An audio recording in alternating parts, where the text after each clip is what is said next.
If your walls could speak, what would they say about how you've lived for the last 10 years? Would they speak of joy, of shared laughter echoing across Sunday afternoons? Or would they whisper of silence, of days blending into each other, of a home too quiet to reflect the person you once dreamed of becoming? Sometimes it's not life that has become stagnant. It's the space around us that's forgotten how to breathe. We move through rooms without noticing them. We place things down and forget to pick them back up. We hang memories on walls, photos, calendars, small objects with once great meaning, and then leave them there as if nothing else can change. But everything in your space is speaking, softly, constantly. And today I want to invite you to listen. Welcome to New Day Mindfulness. This is a space for those who believe that our homes are not just structures, but reflections of our spirit, and that when we tend to them with presence, we begin to tend to ourselves. Take a quiet moment. Let your eyes land gently on the nearest wall around you. What stories live there? Is it filled with life or carrying the weight of things left unsaid? Are the colors still alive or have they faded with time? Does that corner bring you peace or a low hum of stress you didn't realize you were carrying? When a space becomes stagnant, it doesn't shout, it tightens, it holds its breath, and we begin to mirror that stillness, feeling stuck, uninspired, disconnected from our own clarity. But change doesn't have to be drastic. Renewal doesn't require a remodel. Sometimes it begins with simply seeing again, wiping down a surface with love, removing one object that no longer feels like you, breathing fresh air into a forgotten corner, reclaiming one wall, not for decoration, but for intention.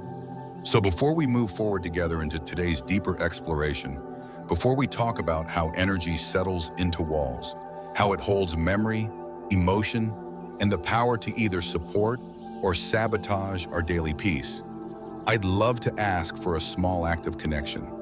If this message resonates with something in you, if you've been feeling the quiet nudge to come home to your space in a new way, I invite you to subscribe to this channel, New Day Mindfulness. Together, we'll walk the path of gentle transformation. One conscious breath, one mindful object, one peaceful corner at a time. And if you feel called, leave an affirmation in the comments below. Something simple, something true, like, my space is ready for renewal. Because every small intention plants a new possibility. And from that seed, the energy of your home and your life can bloom again. This is New Day Mindfulness, and today we begin by listening to the walls. Our refreshing energy begins with intention. After living in the same space for many years, 10 or more, the home stops being just a shelter. It becomes a container of habits, memories, emotional residue, and invisible energy layers that accumulate through time. Not all of that energy is bad, but much of it may no longer serve who you are now. What once felt comforting or meaningful may, over time, begin to weigh you down. And the strange thing is, you may not even notice it. We often look outward when life feels stagnant. Is it my work, my health, my relationships? But in many cases, the subtle heaviness, the constant fatigue, or the lack of motivation we experience can be traced back to something much closer: the environment we live in every day. Your home carries the echo of every conversation, every season of grief or joy, and every change you never quite processed. These impressions linger, silent yet deeply influential. That's where the practice of Feng Shui, or more accurately, mindful environmental alignment, comes into play. Forget for a moment the cliches of lucky charms, dramatic rearrangements, or cultural superstition. At its root, Feng Shui is not a gimmick, it's a wisdom practice. It teaches us to notice where we are emotionally, spiritually, and energetically, and then to bring our physical space into alignment with that inner truth. Stated more simply, the energy around you should reflect the person you're trying to become, not the person you used to be. Over time, we collect more than just physical clutter. We accumulate emotional clutter. An old photo frame of a person you're no longer close to, a piece of furniture you've stopped using but can't seem to let go of, a vase that once held fresh flowers, now gathering dust. These things may seem benign, but their energy weighs down the space. And more importantly, They weigh down your sense of clarity.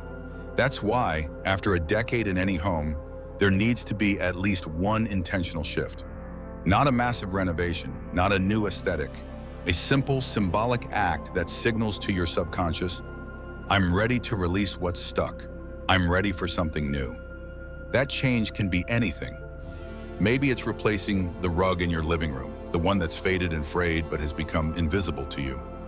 Maybe it's clearing the bookshelf of books you have outgrown, or finally taking down the curtain that hasn't matched your spirit in years. The act itself isn't about design, it's about declaration. When you consciously change your environment, you initiate a reset, not just for your home, but for your internal state. The external shift becomes an internal cue. It creates new space, and where there is space, energy flows. There's a quiet principle behind this. Energy follows attention. Wherever you direct your focus, your life force, Qi, follows. When you take even a moment to care for your space, you are tending to your own energy. When you clear a surface, you clear your mind. When you replace something that's worn, you affirm your worthiness to receive something better. This isn't metaphysics, it's practical psychology. Modern neuroscience confirms that our physical surroundings shape our mood, focus, and motivation. Clutter triggers anxiety. Dim lighting lowers energy. Visual disorder can actually impair memory and attention. So when ancient Eastern traditions emphasize the energy of space, they're not being mystical. They're simply tuning into something we've always known but often forget. We become what surrounds us. So here is the key message. After 10 years or more in a home, or as your mom, ask yourself, does this space still reflect the version of me that I'm trying to live into? Or is it still holding on to an older story? If it's the latter, then it's time, not for a total makeover, but for a quiet shift. One act, one item, one corner. Clear it, change it, refresh it. It's not about turning your house into a magazine cover. It's about turning your living space back into a source of clarity and lightness. When that happens, even the stuck places inside you start to loosen. Even the heavy feelings begin to lift. People often ask, what should I change first? And the answer is simple. The thing you've stopped noticing. That shelf you always walk past. That chair no one sits in anymore. That corner where dust gathers. Begin there, clean it, replace it, reimagine it. You'll be surprised at how something so small can affect something so deep. And this is not just about aesthetics. It's about energy ecology, about becoming responsible stewards of the invisible forces that move through our homes and through our lives. Because our homes are not lifeless structures. They breathe, they remember, and they respond to how we treat them. So treat your home with awareness. Change one thing with clarity and care. And in doing so, you signal not just to the space, but to yourself that you are ready to live more consciously, more courageously, and more fully in the present. Now that we've set this foundation, we're ready to explore the specific spaces in your home, starting with the living room, and how small, intentional changes in each of them can restore movement, harmony, and peace. 2. 4 key areas to transform home energy. 1. The living room. Reset the shared energy. The living room is more than a communal space. It is the emotional hearth of the home. It is where the pulse of the household beats most visibly, where relationships are observed in motion, and where both harmony and friction quietly build. Every conversation held, every silence shared, every expression of or conflict, it all settles here. And over time, the energy of this space becomes the collective memory of the family. Unlike bedrooms, which reflect the individual, the living room reflects the group. That is why when life starts to feel disjointed, when the family seems distant, when connection weakens, or when shared joy becomes rare, the living room is often the first place that needs to be reset. You don't need to tear the room apart or redecorate it from scratch. You simply need to move one key object. Start with the sofa. It's the anchor of the room, and often the energetic bottleneck. Over time, when furniture stays fixed, so does the energy. A heavy sofa pressed too tightly against the wall or angled rigidly toward a television creates a static pattern. Energy becomes stale. Conversations lose their spontaneity. By shifting the sofa slightly, even a few inches, You allow the flow of qi, vital energy, to circulate again. You invite possibility. The space breathes differently, and with it, so do you. This act is not about function, it is symbolic. It signals to your mind that change is happening, that openness is being cultivated. This one shift can become a quiet turning point, particularly after a decade of stillness. If the sofa is not easily moved, consider swapping the position of a coffee table or adding a new rug that redefines the shape of the space. You can also rotate a piece of artwork or add a low tactile feature, like a soft throw blanket, a woven cushion, or a shallow stone tray with natural elements such as crystals or polished pebbles. These sensory additions ground the room. They call your attention inward. They ask nothing from you, yet offer comfort. Texture matters. It communicates care. When you add a soft item that invites touch, you are not just decorating. You're signaling that this room is lived in, welcomed, and warm, not simply curated. Scent is another gentle yet powerful way to restore vibrancy. A lightly scented candle, not overpowering, just enough to awaken presence, can recalibrate the mood of the room. Scents such as sandalwood, sweet orange, vetiver, or cedarwood evoke grounding and emotional openness. Avoid heavy synthetic fragrances, which may create tension rather than ease. There is one object that many overlook when re-energizing a living room: the wall clock. In both Feng Shui and subtle psychology, a clock is more than a timekeeper. It's a pacing device for the space. An old wall clock that ticks loudly or runs irregularly can subtly agitate the nervous system. If it's behind schedule, the room begins to feel late. If it's stuck, the room feels heavy. These associations are not always conscious, but they accumulate. Choose a clock with soft movement, ideally a sweeping second hand or a digital display without a harsh tick. Hang it in a location where it complements the room rather than dominating it. This clock should remind you of life's natural rhythms, not impose a schedule. You're not trying to control time, you're trying to flow with it. This concept of movement is central to Feng Shui. Stagnant energy is what makes a space feel lifeless. But forced movement, through bright lights, loud electronics, or cluttered furniture, creates chaos. The ideal is the middle path, gentle, intentional motion. That's what makes a room feel alive yet peaceful. One more detail that carries surprising weight is lighting. Harsh overhead light often disconnects people from one another. Consider softening the room's lighting with a floor lamp or a side table lamp that casts a warmer glow. Natural light, of course, is best, but if windows are limited, adjust the curtains to allow even subtle light changes to shape the mood throughout the day. What does all this mean in practice? It means that if you feel a lack of connection in your household, if meals are silent, laughter has faded, or tension seems to linger, don't start with a conversation. Start with the room. Rearrange the sofa, replace the worn-out pillow, light a quiet candle, switch out the ticking clock. These small acts are not distractions, they are facilitators. They set the tone for togetherness. They renew the emotional template of the space. This principle has been reflected in many households I've observed. One family, after years of tension between siblings, moved their old L-shaped sectional sofa into a circular arrangement using smaller chairs and a center rug. Within weeks, they noticed the difference.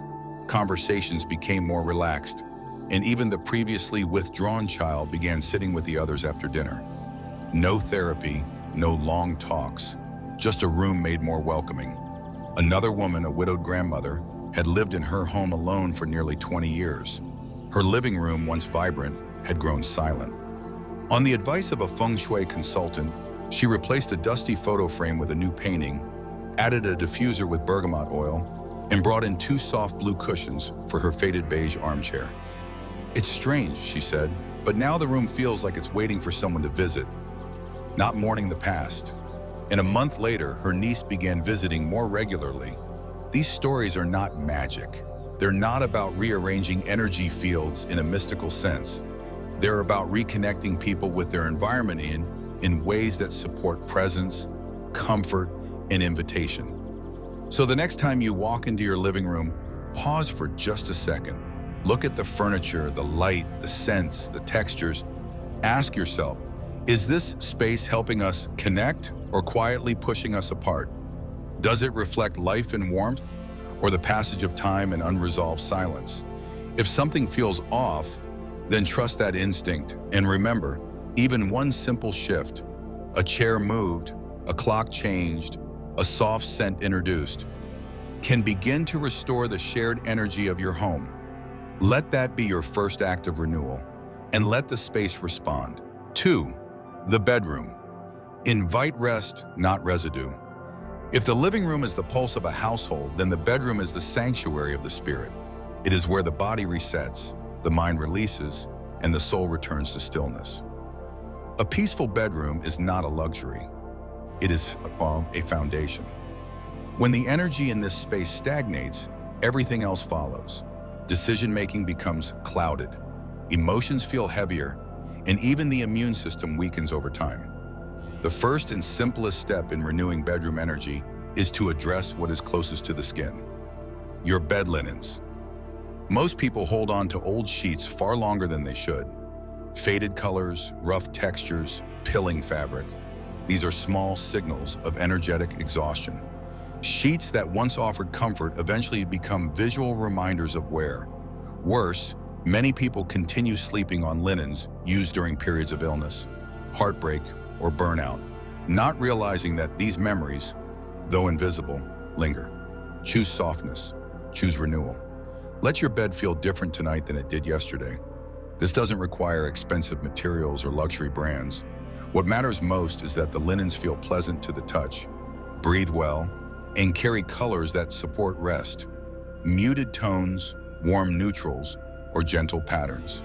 Avoid aggressive reds, cold grays, or jarring prints. Color is energy. Let it soothe you. Beyond textiles, examine your surroundings with new eyes. Are there objects in the room that quietly pull you back into the past? A worn keepsake from a failed relationship, an old hospital bag from a medical scare, a photograph that evokes more pain than peace? Even if tucked away in a drawer, these items contribute to a subtle heaviness. The bedroom should be a place of emotional neutrality, a space where neither joy nor sorrow lingers too loudly. What's important here is not decoration, but detox. There is a Buddhist teaching that says the mind mirrors the space in which it sleeps. And one of the most misunderstood disruptors in the bedroom is the mirror. It's easy to forget, but a mirror is not just glass. It's a symbol of reflection. It doubles everything it sees. And when placed directly across from the bed, especially if you can see your own body while lying down, it can interfere with the mind's ability to truly let go. Even in sleep, your subconscious may feel observed. This subtle discomfort can contribute to restless nights, shallow sleep, or the eerie sensation of being watched. In Feng Shui, it is said that mirrors facing the bed disturb the soul's quiet during rest. Whether you interpret that literally or symbolically, the advice remains sound. Move the mirror. If relocation isn't possible, cover it at night. Use a soft cloth, curtain, or folding screen. You're not hiding it, you're shielding your rest. Another aspect to reconsider is scent. Synthetic air fresheners, heavily perfumed sprays, or artificial plugins might seem harmless, but they often carry compounds that agitate the nervous system. Worse, they create a chemical fog that masks the natural energy of the room rather than supporting it. Replace these with intentional natural scents. A few drops of lavender essential oil in a diffuser, a vanilla bean sachet tucked inside a drawer, a sandalwood incense burned gently before sleep. These fragrances do more than smell good. They signal the body to calm, ground, and retreat inward. The olfactory system is directly linked to the emotional brain. What you breathe in while you sleep shapes how deeply you rest and what kind of thoughts greet you in the morning. To deepen this renewal, pay attention to lighting. If your bedroom is still lit by cold white bulbs or bright overhead fixtures, your circadian rhythm may be thrown out of alignment. Sleep is governed by cues. Soft, golden lighting sends a message. It is time to wind down. Consider adding a warm bedside lamp, dimmable bulbs, or even candles, safely placed, of course, to create a transition from wakefulness to rest. And finally, perhaps most importantly, give yourself permission to let this space evolve. Many people decorate their bedrooms once, then never touch it again for a decade. But life changes. You change. The person you were 10 years ago needed different things from their rest than the person you are now. What inspired you once may now feel stale. What soothed you once may now stir unease. A bedroom should adapt with the seasons of your soul. One woman I worked with had been waking up anxious for months. She couldn't understand why. Her job was steady, her family well, but her dreams felt jagged and mornings brought dread. After some gentle inquiry, she admitted that the quilt on her bed had belonged to her mother, who had passed away 3 years earlier, and whom she hadn't grieved fully. It was meant to bring comfort, but instead it brought unspoken sorrow. The moment she replaced it with something new, simple cotton in a pale rose tone, her sleep changed, her body softened, her mind slowly stopped replaying the past. It wasn't the blanket that healed it, it was the act of release. The choice to say, I'm ready to rest in the present. That is what this part of the home asks of us. Not grand gestures, not elaborate decor, but attention, thoughtfulness, and the courage to ask, what here is no longer restful, and what might become restful if I made space for it? Let your bedroom be more than a room with a bed. Let it be your refuge. Let it remind you that healing does not always come through effort. Sometimes it comes through softness, through quiet, through the willingness to sleep in peace. And from that sleep, rise restored, ready to step into a new day. 3. The kitchen. Restore the heart of nourishment. And in every culture, ancient or modern, east or west, the kitchen is not merely a place to cook. It is where warmth becomes tangible, where nourishment is transformed from ingredients into care, where unseen energies from the earth are converted into vitality for the body. In the practice of Feng Shui, this room holds the essence of life force itself. It is the quiet engine of well-being for the entire household. And after many years of daily use, it is often the first space to become heavy with neglected energy. People tend to overlook the kitchen when considering energy flow. After all, isn't it functional? Isn't it just where we chop, store, and wash? But therein lies the misunderstanding. Because it is functional, it must be sacred. Every time you cook, even if it's a simple bowl of rice, you are transmuting energy.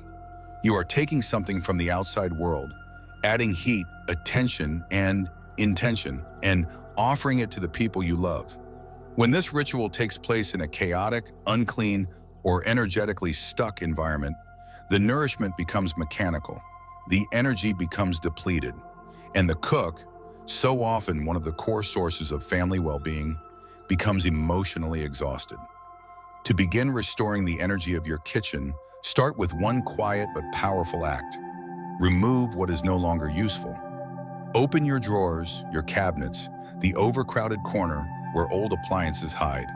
There may be a broken blender you keep just in case, or dull knives from your college years, or a rice cooker with a loose wire that you haven't used in 5 years. Each of these items, though physically inert, holds a kind of energetic residue. They represent delay, hesitation, waste. Letting go of them is not just about cleanliness. It is about releasing your home and your mind from outdated attachments. There is a Buddhist saying, the cup that is already full cannot receive new tea. Likewise, a kitchen overflowing with unused tools has no room to hold clarity or renewal. Once the clutter has been cleared, draw your attention to a smaller, often overlooked detail. Your spices. Spices are life. They hold warmth, pungency, depth, tiny packets of the earth's most potent expressions. But in most kitchens, they are neglected. Kept in mismatched containers, dusty plastic packets, or long expired bottles hidden in the back of a drawer. Reclaim this area, give it reverence. One elegant and simple solution is to transfer all your spices into matching glass jars. Choose a size and shape that fits your hand, your shelves, and your aesthetic.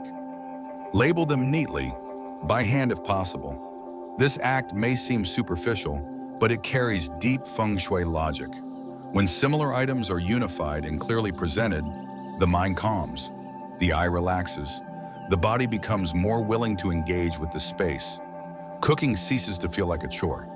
It becomes ritual again. Glass in particular is an ideal container. It is transparent, non-reactive, and visually light. It allows you to see the contents easily, which enhances not only practicality, but also intuitive flow.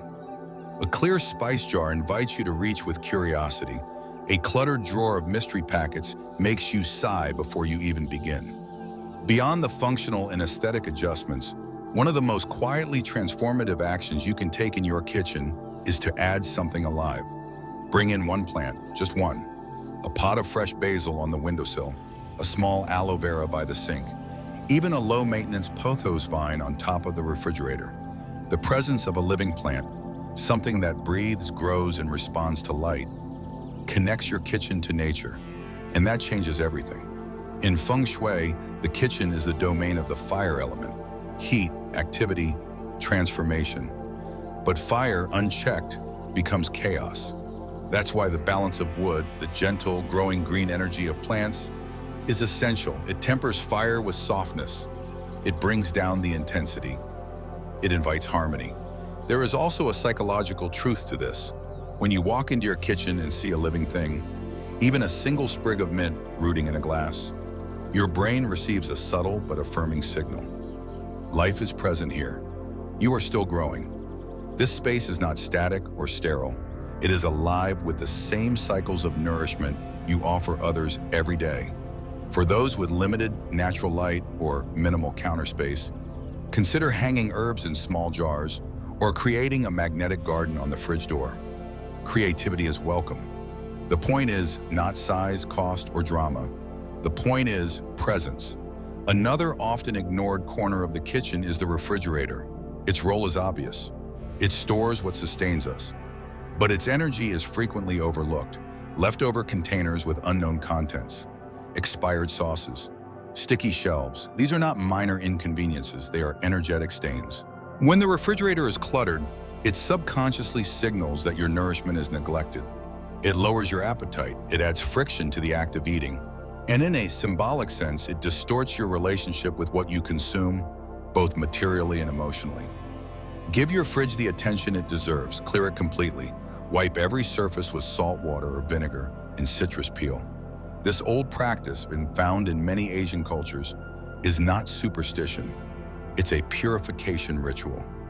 It's a declaration that the food you receive shall be honored, that what enters your body shall be clean, intentional, and joyful. Once clean, organize the space. Assign each shelf a purpose. Group similar items. Consider using glass containers instead of plastic. Place a small packet of activated charcoal or a bowl of rice to absorb odors, a simple trick that also absorbs residual energy.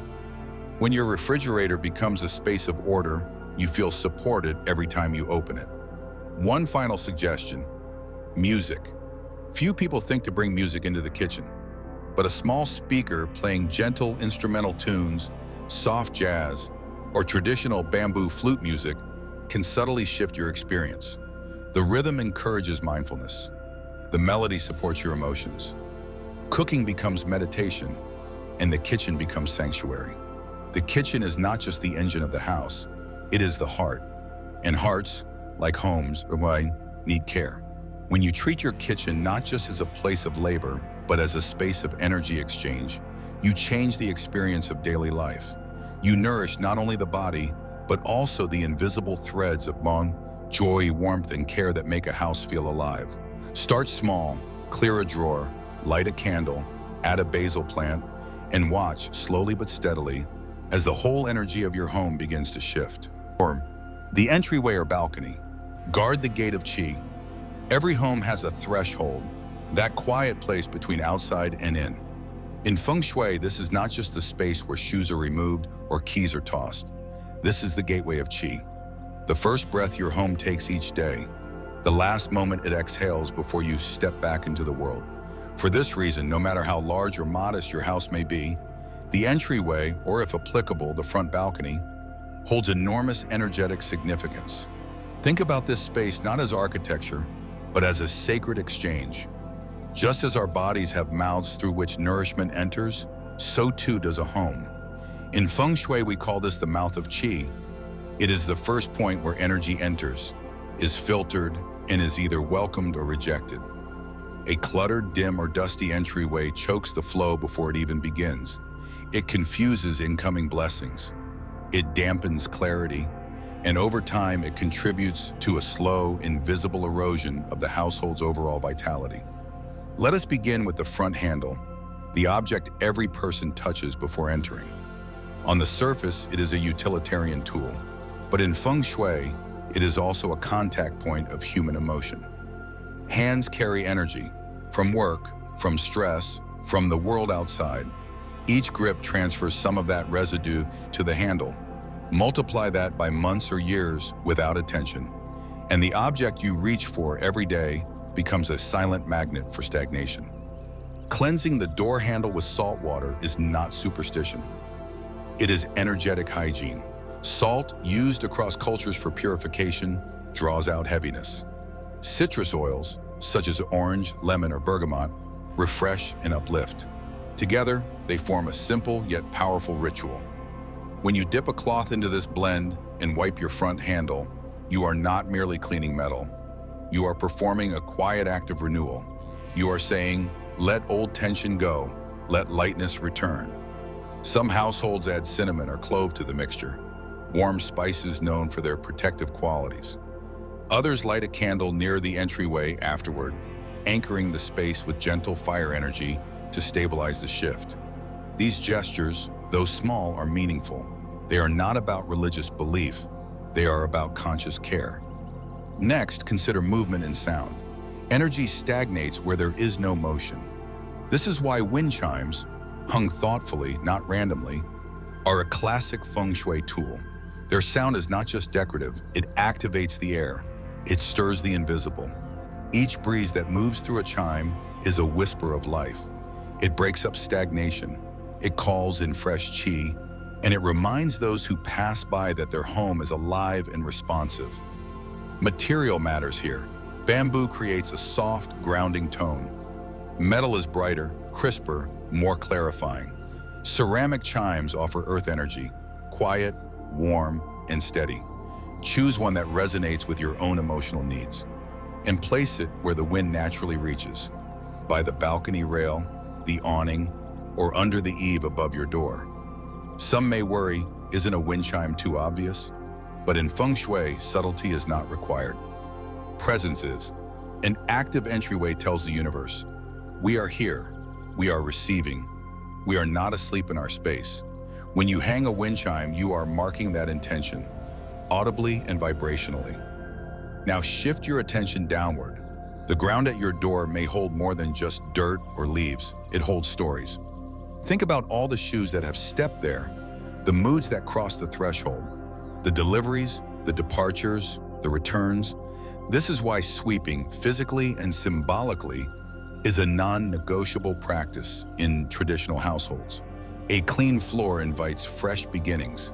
A dusty one holds on to yesterday's weight. Even if you live in an apartment and your doorstep is a hallway, you can claim that space. Add a small mat, change it seasonally, brush it off weekly. Let it become your welcome gesture to the energy you wish to receive. Now consider light. Light does more than illuminate. It warms, it guards, it welcomes, it gives shape to the unseen. At the entryway, light becomes a symbol, a lantern at the edge of the village, signaling safe return. A motion sensor lamp which turns on when you approach may feel like a practical upgrade, but energetically, it does far more. It says, you are home, you are seen. Soft light near the door, whether from a lamp, a sconce, or a string of warm LEDs, calms the energy field. It softens the transition from outside to in. Especially during the evening hours, it prevents yin energy from overwhelming the space. Feng Shui is deeply concerned with balance. Without enough light at the front gate, darkness pools. It sinks into the emotional tone of the household. It can even subtly affect one's confidence or sense of forward movement. Choose warm-toned bulbs over harsh white. If possible, avoid flickering fluorescent lights. They agitate the qi and create restlessness.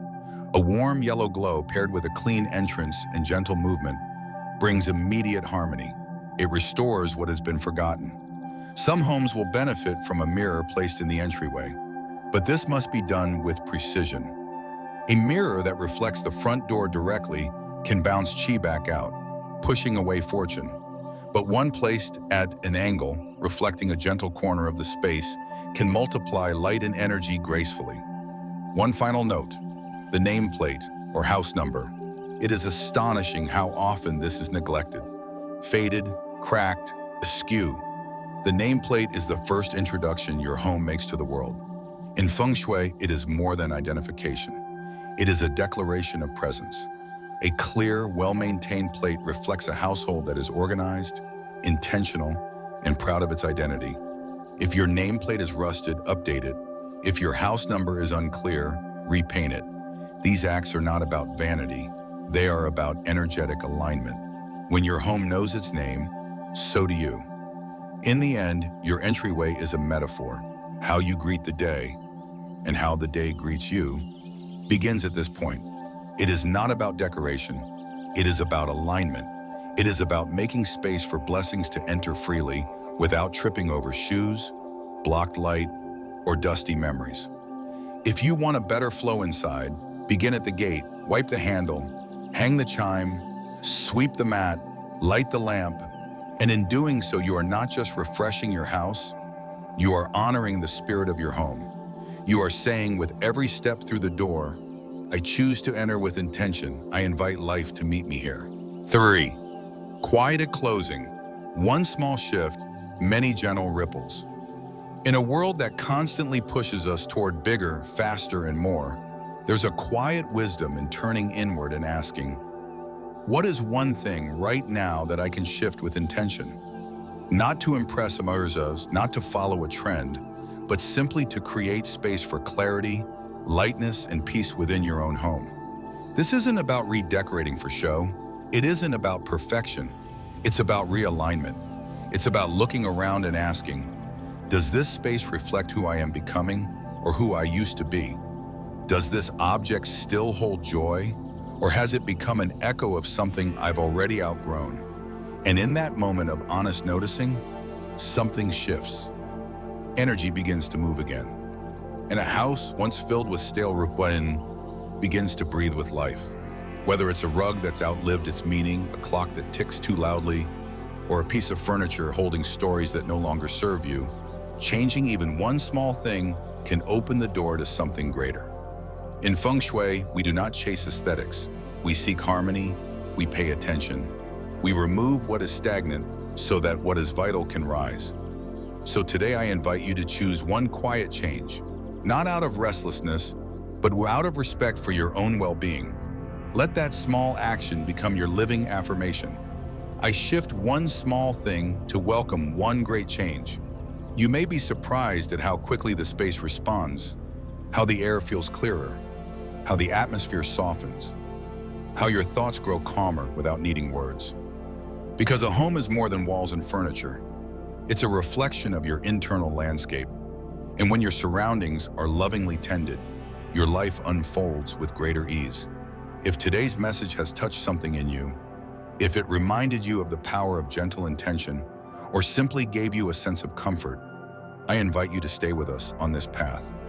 Please like this video, subscribe to New Day Mindfulness, and help us reach our first milestone of 1,000 followers. Your support allows me to continue sharing grounded, thoughtful content that's rooted in ancient wisdom, but crafted for everyday living. And I'd love to hear from you in the comments. Share a blessing for your home, or simply write something from the heart, like, may my home always be a place of peace. Today, I tend to my space with care and clarity, or I let go of what no longer nourishes me. Together, we are building more than a channel. We're creating a quiet movement, one that honors stillness, respect for the home, and the sacred nature of everyday life. Thank you, as always, for walking this path with me. Until our next video, may your home feel light, your breath feel steady, and your presence bring warmth to every corner you inhabit.